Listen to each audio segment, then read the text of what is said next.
वर्षाचा दादाचा आणि माझा संबंध. दादा कार्यकर्ता होता आणि मी कधी बारामतीला गेलो की माझी सगळी उठबस दादा पाहायचा.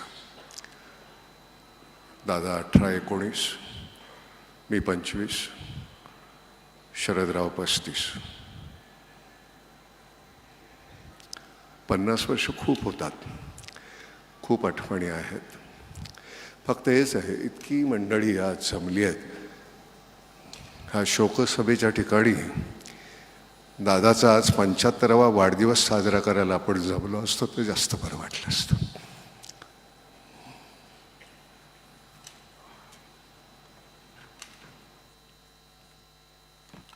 शब्दात भावना व्यक्त करणं देखील खूप कठीण गोष्ट असते. आपल्या लक्षात येत असेल की भाषा सभांमध्ये 2 शब्द सातत्याने घेतले जातात, दिवसरात्र आणि अहोरात्र मेहनत करणारे नेते म्हणून. पण ते चपखल उदाहरण मात्र दादांसाठीच असावं, कारण असं व्यक्तिमत्व जे घड्याळाच्या काट्याला देखील लाजवेल. यानंतर माननीय सुशीलकुमारजी शिंदे यांना विनंती करतो त्यांनी आपलं या ठिकाणी भावना व्यक्त कराव्यात.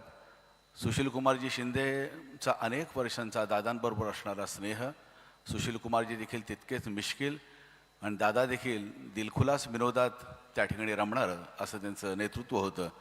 शिस्तीच्या पलीकडे देखील दादा विरंगुळाच्या क्षणी अनुभवताना अनेक वेळा याच आठवणी यायच्या की हे कडक मास्तर तर नक्कीच. लोकशाही मराठी ऐका, पहा, जागरूक रहा.